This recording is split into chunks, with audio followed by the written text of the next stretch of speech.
Hello, everyone. Charles Watts here. Welcome to another episode of Inside Arsenal. We've got a bit of a special today focusing on Kai Havertz, who will become Arsenal's first summer signing of the transfer window. I'm recording this on Tuesday afternoon. I'm not putting it out until Wednesday. So who knows? It might even have been announced by then, but not expecting it to be. But you never know with Arsenal. They can surprise you when they put these transfer announcements out. But we're going to talk with Nizaar Kinsella today, football correspondent at the Standard, good friend of mine, and covers Chelsea for the Standard, covered Chelsea while I was at Goal as well with Goal, and knows all there is to know about the Stamford Bridge club, and has been watching Kai Havertz very, very carefully over the last few years since he's come to England from Bayer Leverkusen. So we'll speak to Nizaar about Kai, and we'll have a few of your questions at the end for him to answer. How are you doing, Nizaar? Thank you very much for joining me, mate. Yeah, good. Great to be on your platform. You're doing really well. So yeah, it's just a pleasure to be on. Maybe talking to Arsenal fans about a player they know a bit about, but I'll try and give them a bit more. Yeah, first of all, you must be enjoying the summer a little bit, mate, after what happened with Chelsea. That can't have been an easy watch last season. No, it's tough. It's just as bad as it gets. It's actually beyond your imagination to sort of write about a top six club and see them finish quite so low down the table. So yeah, it's been a pleasure to reset for me, for probably people who work for the club, including the players. And yeah, some of them are going to go. We don't really know who's going to turn up at the training ground come July the 3rd when they're back in training. That's about a week away. So yeah, it's been a bit of a crazy summer as well. But at least the football isn't dragging everyone down, and maybe they can look forward under Mauricio Pochettino. Indeed. Well, one player who we're not expecting to be turning up at the training ground on July 3rd, like you said, is this man, Kai Havertz, who, of course, we've already seen pictured in an Arsenal shirt. And again, this is being recorded on Tuesday afternoon. By the time you're watching it, it might even have been announced, and that picture might be official that you're seeing on the screen now if you're watching on YouTube. Nizaar, this is a transfer that has very much divided opinion amongst Arsenal fans. A lot of people don't understand why Arsenal are signing Kai. A lot of people are very excited about signing a player who's still just 24 and has huge amounts of potential. He's had a very up and down time, I would say, at Chelsea. But what were your first thoughts when you heard that Arsenal were in for Kai Havertz? Were you surprised? Maybe a little bit, but I expected a lot of Chelsea's players to go to rivals. So this summer we've seen Mateo Kovacic going to Man City, and Mason Mount might go to Man United in the next few weeks. So yeah, it was kind of a surprise, but you also just sort of thought, yeah, maybe a Premier League rival is going to pick up a certain player to pick up this player. I think Chelsea would have rather maybe sold him away from the Premier League and not to a London rival, but in terms of realism, they've got a bloated squad. It's a good fee on the table. The only clubs that can afford big fees these days are seemingly just the Premier League clubs and maybe one or two outside of Europe. So you're kind of waiting, seeing if those clubs want to bid. Your PSGs, Real Madrids, even Barcelona and pretty much all of Serie A can't afford Kai Havertz. So Arsenal was a pretty natural destination. And hey, he's not the first Chelsea player to join Arsenal or go the other way around as well. And we've seen a few. So, yeah, I think the interesting thing is he's probably one of those players that has underwhelmed at Chelsea, not lived up to his potential, but still somehow people believe in him a lot. And actually, I believe in him a lot, that he can come good and be a top player. So there's kind of that sort of tension between he's not delivered, but he will probably deliver or could deliver. And I think actually he will at Arsenal. Yeah, I think Arsenal kind of paying for potential, which seems a bit strange for a 24-year-old who's been in the Premier League for a few years. But I kind of look at the way Arsenal are approaching the transfer window, the targets they look for, and Havertz ticks a lot of boxes, certainly for Mikel Arteta and Edu. His age, first of all, he fits the age profile that Arsenal love to look for in signing. He's versatile. He can play in a number of positions across the front line, which again is basically a necessity if you're going to sign for Arsenal these days. Mikel Arteta pretty much demands it, that you're not just pigeonholed into one position. So I can see why Arsenal are doing it. I mean, looking at his stats for last season, it wasn't, he didn't tear up any trees by any means. I think it's 7 goals there in the Premier League, 2 in the Champions League. But I think it must be very hard to kind of criticise it. Individual or a player for Chelsea, given the season they endured last season. It must have been very hard for anyone to impress, because let's face it, they were a bit of a basket case for a football club last season because of what was going on off the pitch. So it's pretty hard to criticise players and single them out for their performances last season. But how do you kind of assess Kai Havertz in 2022-23? Absolutely, yeah. I think he got probably absolutely destroyed by many Chelsea supporters, maybe felt under real pressure playing number 9 for Chelsea. That, he played actually more minutes than any other player at Chelsea last season. You've got the stats up there, 47 games. That's a hell of a lot of games, in the season that Chelsea had, where they've been knocked out of the Cups at the first time of asking, both against Man City. So, yeah, it was a lot of games for him. But that's the kind of player he is. He always turns up week in, week out, gives 100%. Every manager picked him. Thomas Tuchel, Graham Potter, the 2 caretaker managers, including Frank Lampard. And Lampard's sort of MO at the end of the season was only picking players that really showed desire for Chelsea and put in the work rate. And I think that's what you get with Havertz. I think people sometimes underestimate, they look at the data and they think, oh, he's not got many goals and assists. And he also did a lot better at Leverkusen, but then they underestimate other sides of his game that might, come out better under Mikel Arteta at Arsenal. He does have the work rate. Like you said, the flexibility of position, the versatility could be an asset at Arsenal, but for me, it was actually a hindrance to him at Chelsea. He was playing up front as a false 9 when I don't think it really suited him, or certainly not in that system the way that it works. With wingers that weren't really putting in crosses, weren't really allowing him to succeed as a sort of focal point in attack. So I think that he's had sort of, he's not really had his identity carved out for him as a footballer while he's been at Chelsea for the last 3 years. His first season was the COVID season. It was really tough, big price tag. He got really annoyed at people asking him about the price tag. Then he goes and scores the Champions League final winning goal that was a great celebration, and Chelsea fans absolutely love him for it.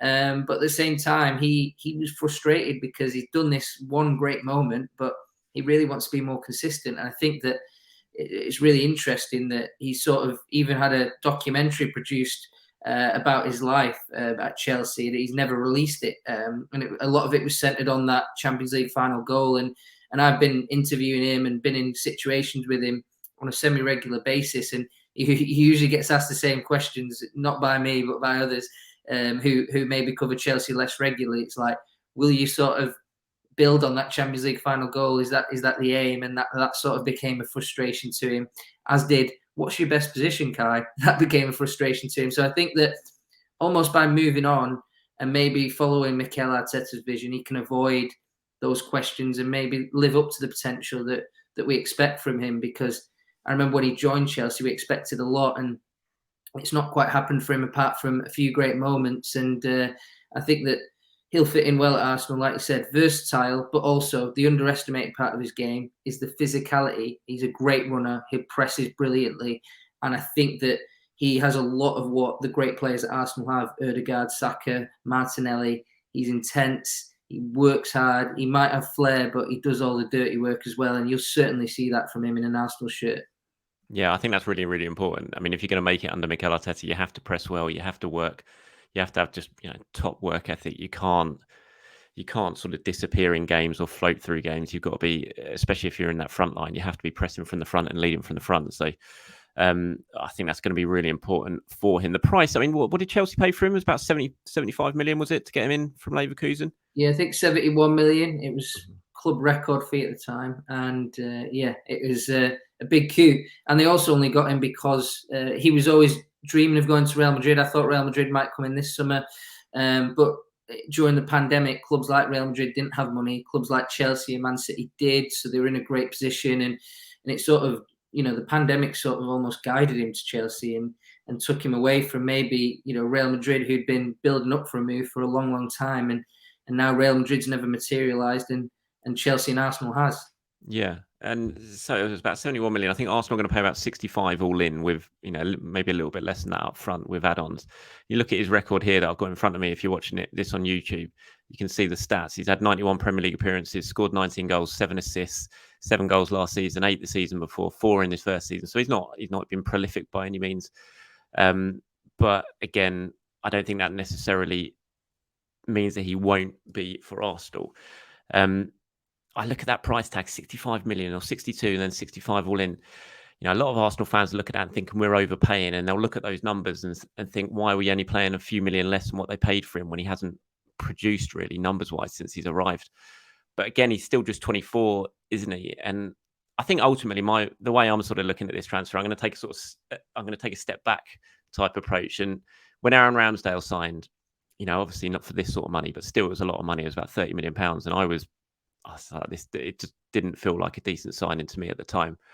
And that price tag felt like too much. Even Ben White as well, who I was excited about signing, you feel like that 50 million was too much. But no one talks about that price tag anymore because of what they've produced since they've been at Arsenal. And if Kai Havertz comes and performs well, no one's going to focus on his price tag, are they? If he comes and performs well, then Arsenal are going to get criticised for overpaying. Ultimately, it's going to be down to him how his time at Arsenal is kind of viewed. You talked a little bit about this moment. If you watch on YouTube, you can see celebrating his Champions League winning goal against Manchester City at Porto. And that's not his only big goal for Chelsea. He scored the winner in the World Club Cup final as well, didn't he, from the penalty spot? So he has stepped up in very, very big moments for Chelsea, although maybe he hasn't produced overall what Chelsea fans were hoping for when he arrived. He's certainly played his part in some really big moments and proved he can handle big situations. Yeah, he's got a sort of reputation now as a big game player.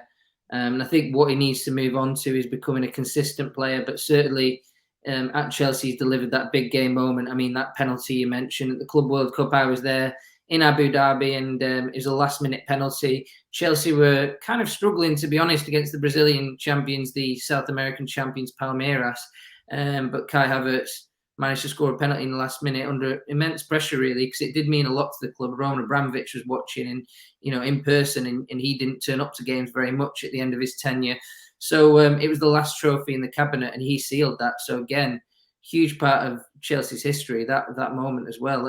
We all look at the Champions League, but for Chelsea, that was a monumental moment as well. So you're going to get that, and then he takes a huge role for Germany, playing as the main number 9. So that's a hell of a lot of pressure. They're going to have a home tournament as well in the European Championship coming up. So it's a timely move for him in that regard. So I think that overall, this is a player that can handle pressure and maybe even rub off on his teammates a little bit. He's a big personality. He's quite quiet, but I've heard if the media meet him, they'll realize he's quite a quiet guy, but he's actually quite cool, very intelligent, very, very savvy, very interesting guy off the field as well. So I think he will bring a lot. He's a big character. He's a bit Jorginho-like in some ways. Jorginho's a bigger talker, but Kai does have that sort of gravitas as well that Jorginho has, where he sort of brings people along with him, and maybe that'll grow, as he gets older as well. Yeah, of course, going to be linking up with Jorginho. Saw the picture of the two of them the other day, all suited and booted, ready for something, and linking up at Arsenal with him. How do Chelsea fans view this move? Well, it's another player moving to Arsenal. We've seen a lot of it happen in the past, not always well for Arsenal, but I think Jorginho has been a very good addition and proved a lot of people wrong. But how do Chelsea fans view in this one? Are they happy to see him go just because it brings in some valuable money at the moment? Are they disappointed he's going to Arsenal? What's the view?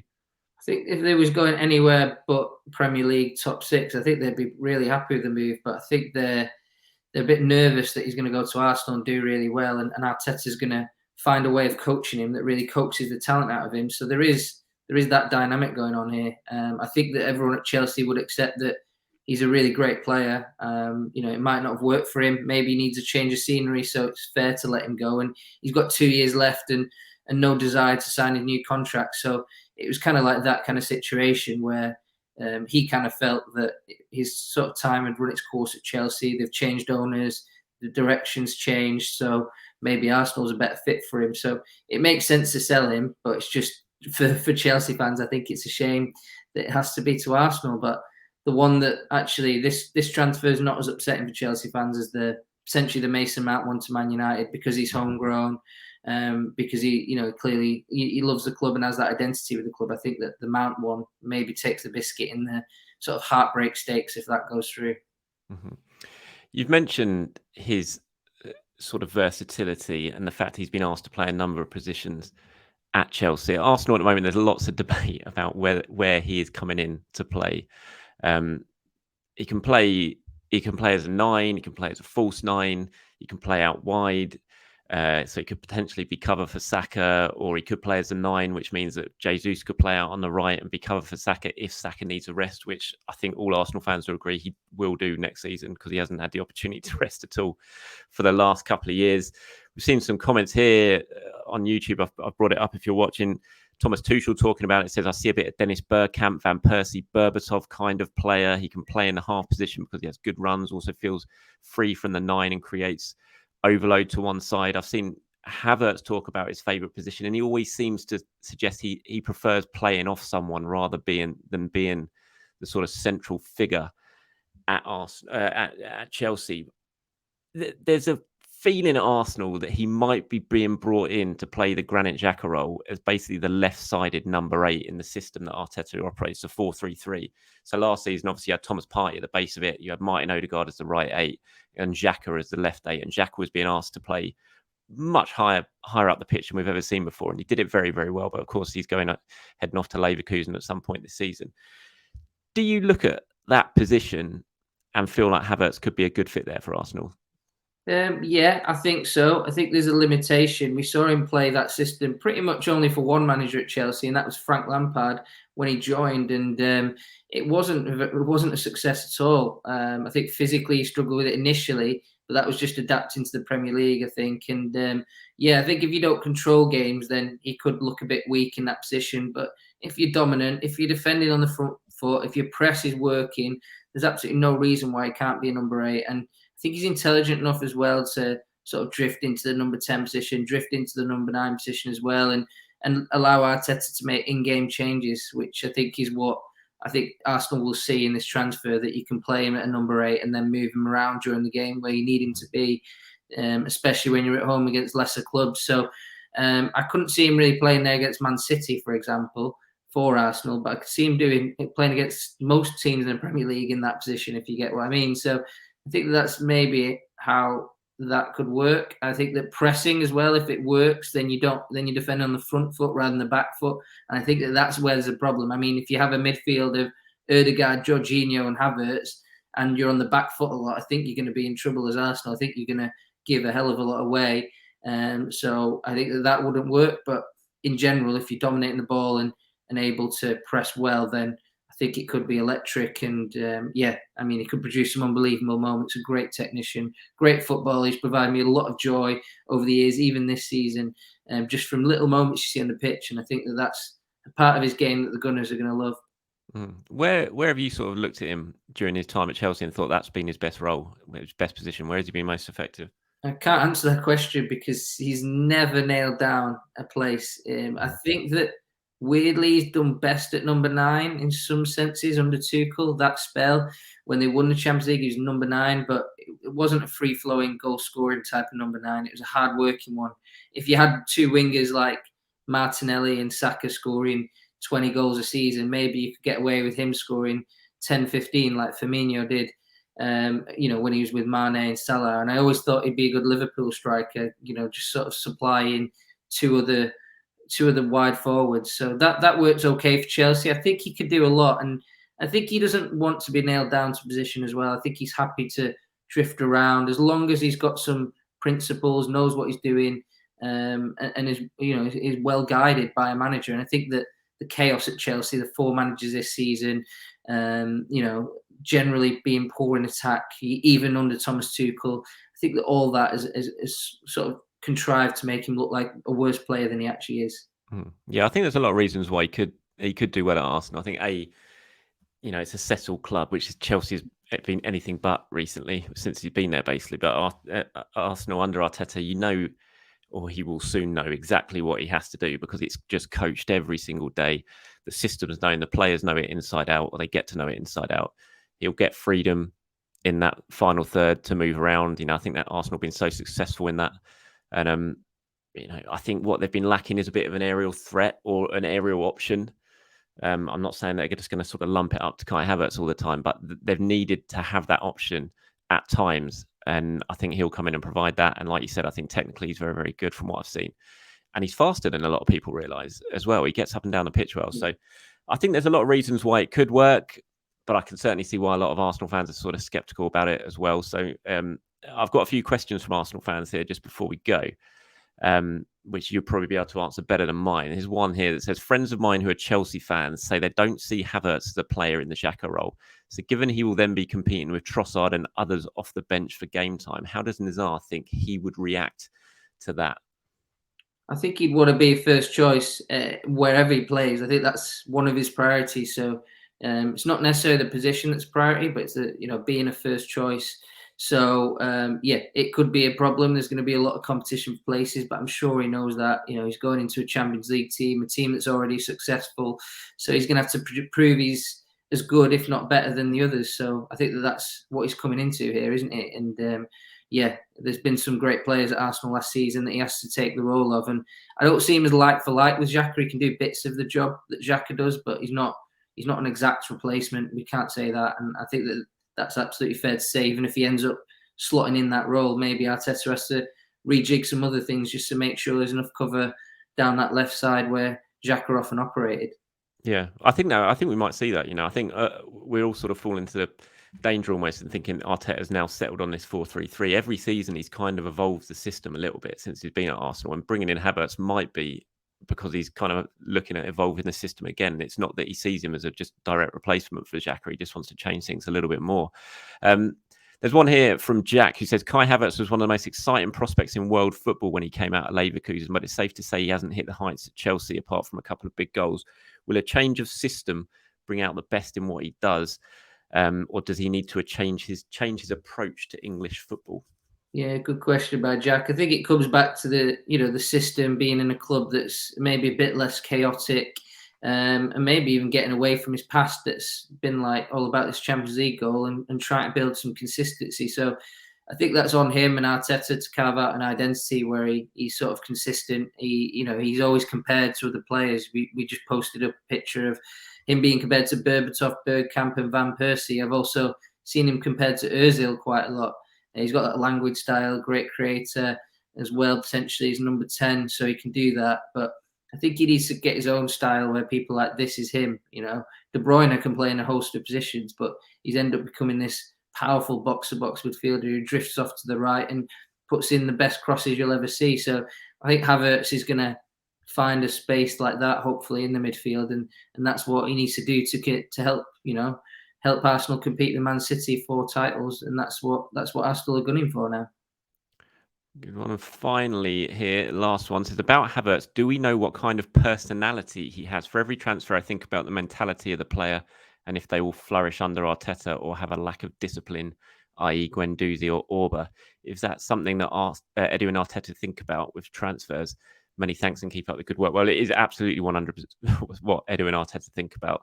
Focusing on sort of personality and the character of a player is absolutely essential. They wouldn't be bringing in a player if they thought it might cause some problems. So that is absolutely what they think about. But Naz, what in terms of Havertz's personality, what have you sort of come to learn from him during your time sort of working around him at Chelsea? Do you think he's got a personality which will end up being an issue at Arsenal, or do you think he'll sort of fit into the way Arteta wants him to settle in? No, I think he's very professional. I think he's very self-critical. I wonder sometimes if he's too self-critical, because I think sometimes he's quite glib and negative about his achievements. So he's always looking on to the next thing rather than looking back. So I think that's a huge part of his personality. And yeah, I think he finds a lot of like football insufferable, some of the stuff around the game, but he's absolutely in love with the game itself and really popular in the dressing room, loves to train. He's a great professional. I mean, you mentioned just then, Charles, his speed. Like, that doesn't come naturally. He is a lot quicker than people give him credit for. He's not a Saka player. He goes 1v1, but if you give him space to run in behind, he'll do that all day long. And he's also incredibly fit. So he's a great athlete, and that doesn't come easily. And yeah, he's got that as well as all his technical gifts. So I think overall, it points towards a really great personality. I think he's a good personality. He is almost very unassuming. If you ever met him or saw him interviewed, you might think, oh, he's not very charismatic or he's not trying here in the interview. But I think actually behind closed doors, he's quite jovial, funny. He has a dark sense of humour. I mean, he was one of the first Chelsea players to admit there was problems behind the scenes because the squad was over bloated last season. And I don't think he was having a go about it. He was just sort of saying, I didn't even know Jorginho was leaving. Like, it's crazy. Like, it's such a surprise. Some of us are unhappy, some of us are happy. I'm happy. I support Graham Potter, but others maybe less so because they're not playing. And he was very honest and direct like that. So I hold that in really high regard, and I respect that honesty. And I think that he's quite a tough guy, deep down, and he's a very popular guy as well at Chelsea. And I think that he'll go with quite warm feelings. There'll be a nice press release waiting for him on Chelsea's website when it is announced. Nice. Naz, look, mate, it's been an absolute pleasure. Thank you very much for joining me and filling everyone in on Kai Havertz. Really appreciate your time. And if you don't follow Naz already, please do head over. I'll drop his socials into the comments below on YouTube. Give him a follow. Fantastic journalist. Great guy as well. And thank you very much for joining me, Naz. Thank you very much. It's been a pleasure.